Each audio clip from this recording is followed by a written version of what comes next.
Olá pessoal, tudo bem? Na aula de hoje nós vamos tratar da monarquia brasileira. Aliás, duas aulas. Na aula de hoje, primeiro reinado e período regencial. Na próxima aula, segundo reinado. Observe este quadro. A figura de D. Pedro I, aquele que proclamou a nossa independência. Após a independência do Brasil, inicia-se o processo da organização do Estado brasileiro. Três momentos. Primeiro, as guerras de independência na Bahia, Pará, Piauí, Maranhão, Cisplatina, para garantir a unidade territorial. No segundo momento, o reconhecimento da independência brasileira.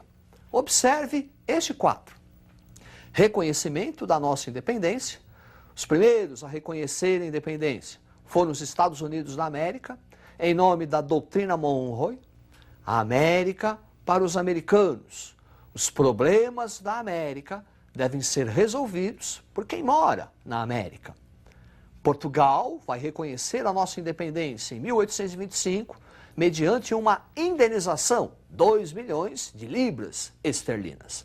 E por fim, 1826, reconhecimento da nossa independência pela Inglaterra, a ratificação dos tratados de 1810. Tratados que foram assinados quando a família real encontrava-se no Brasil, D. João VI. E esses tratados são aqueles que privilegiam os produtos e os comerciantes ingleses aqui no Brasil.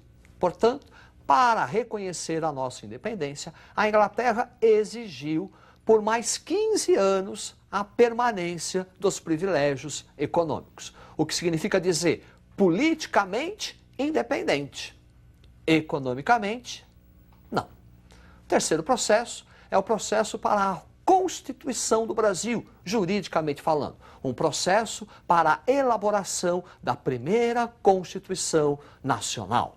Observe este retrato. Um dos irmãos Andradas. Esse é o Antônio Carlos de Andrada. Também houve o Martim Francisco e o José Bonifácio. Esses irmãos Andrada tiveram uma importante atuação na elaboração da primeira Constituição brasileira, um projeto constitucional de 1823. Observe este quadro.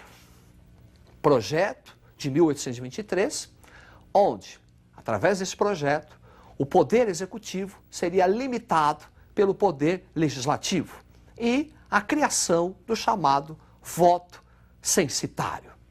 Voto censitário só vota quem tem rendas. E essas rendas seriam calculadas pelo projeto de 1823 de acordo com os alqueires de farinha de mandioca. É por isso que esse projeto foi batizado como Constituição da Mandioca. Esse projeto só ficou no projeto. D. Pedro I não gostou ao saber que o poder executivo seria limitado. Portanto, D. Pedro I cerca o prédio onde a Assembleia Nacional estava reunida para a elaboração desse projeto e dissolve a Assembleia. É o episódio da Noite da Agonia. Depois da dissolução da Assembleia Constituinte, D. Pedro I convoca um Conselho de Estado, 10 pessoas, e essas 10 pessoas elaboram aquela que de fato será a primeira Constituição brasileira. Observe o quadro. Constituição de 1824. Transforma o Brasil numa monarquia hereditária constitucional. Permanência do voto censitário, agora em contos de réis. Subordinação da Igreja ao Estado, o famoso padroado. E existência de 4 poderes: executivo, imperador e os seus ministros; legislativo, deputados e senadores; o judiciário, juízes; e o famoso poder moderador. Poder moderador que está na chave de toda a organização jurídica da Constituição de 1824. Pelo poder moderador, D. Pedro I centraliza todos os poderes em suas mãos.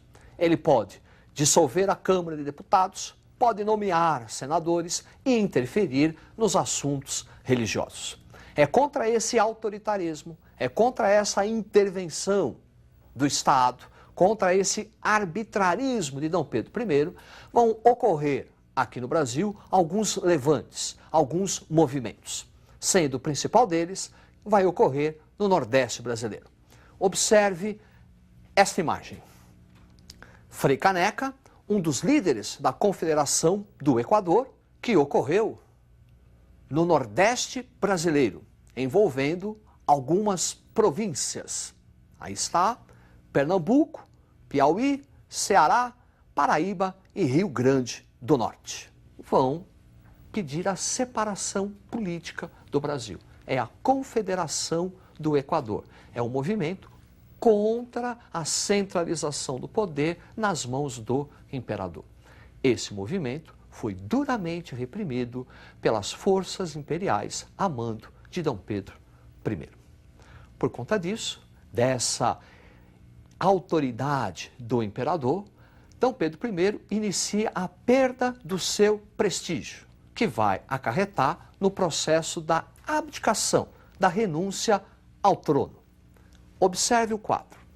A abdicação do imperador, resultado da queda do prestígio do imperador, em virtude de uma enorme crise financeira, uma balança comercial desfavorável, a nossa importação era maior que a exportação, o autoritarismo imperial, a guerra da Cisplatina, uma derrota militar brasileira, no que hoje nós chamamos de Uruguai, o assassinato de um crítico de Dom Pedro I, o jornalista Líbero Badaró, e a Noite das Garrafadas. Um episódio que envolve portugueses favoráveis a Dom Pedro I e brasileiros contra Dom Pedro I. Diante dessa situação, da perda de prestígio do imperador, ele abdica em nome de seu filho, Pedro II, que na ocasião tinha 5 anos. Com 5 anos, não se pode governar. Inicia-se então o chamado período regencial, que deveria durar até a maioridade do sucessor, Dom Pedro II. Observe este quadro.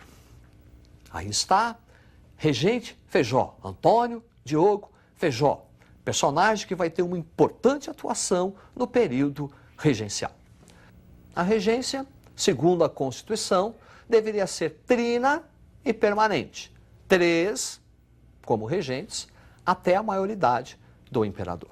Observe este quadro.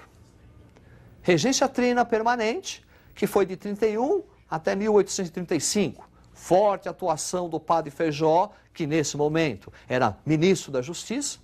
A criação da Guarda Nacional, uma tropa militar de elite para conter as tensões sociais do período. E a elaboração do Código do Processo Criminal de 1832. Uma modernização, porque a legislação que existia no Brasil ainda lembrava aquele arcaísmo das legislações portuguesas. Pelo Código do Processo Criminal, inicia-se uma descentralização da justiça. Ao longo do período regencial, nós vamos ter a atuação de 3 grupos políticos, 3 correntes políticas, que está na origem da formação dos nossos partidos políticos do Segundo Reinado. Observe este quadro. As correntes políticas. Grupo Restaurador, que também tinha um apelido, também era conhecido como Caramuru, que tinha uma tendência ao absolutismo, defendia o poder absoluto nas mãos do rei. O grupo dos moderados, também conhecidos como chimangos, que tinha uma tendência liberal. Observe as aspas. Liberais, porque esse grupo tem uma aversão ao absolutismo. Nesse sentido, esse grupo é liberal. No entanto, os chimangos defendiam a escravidão. E escravidão é incompatível com o liberalismo clássico. Daí as aspas. Exaltados, também chamados jurujubas ou farroupilhas, que eram radicais.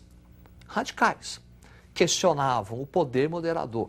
Alguns até queriam o fim da monarquia e a proclamação de uma república. Durante a regência trina permanente, vai ser reformada a Constituição de 1824. É o famoso Ato Adicional. Observe.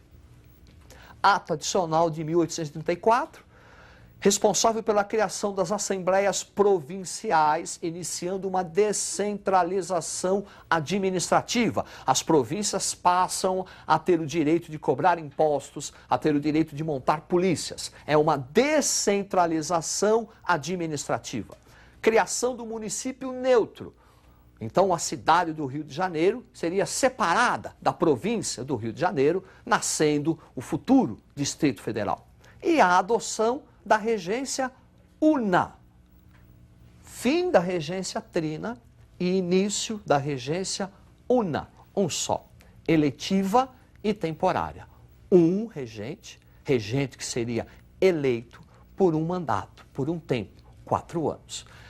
É esse aspecto dessa regência una que faz com que, em pleno período imperial, o Brasil passe a ter uma experiência republicana. Os regentes unos foram 2, o próprio Feijó e o Araújo Lima.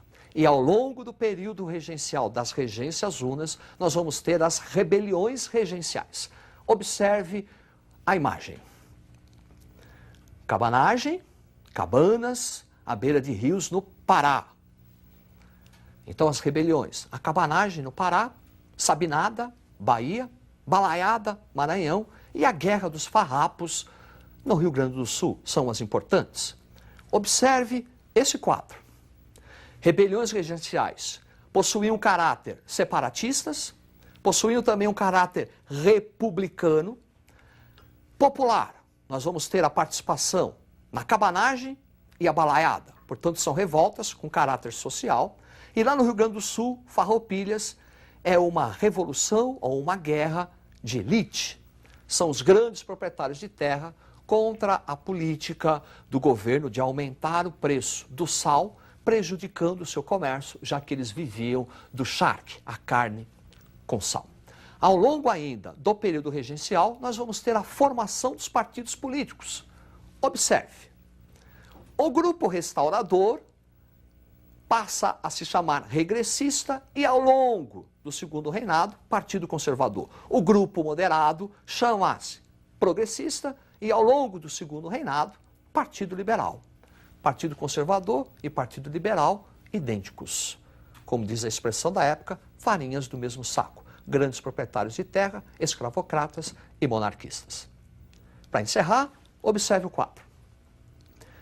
Coroação de D. Pedro II, aos 14 anos de idade, iniciando o segundo reinado. É o famoso golpe da maioridade. Para estabilizar as relações políticas e econômicas, os grupos do Partido Liberal e Conservador uniram-se, antecipando a coroação de D. Pedro. Com 14 anos, já era imperador do Brasil. É isso aí. Estude e até a próxima.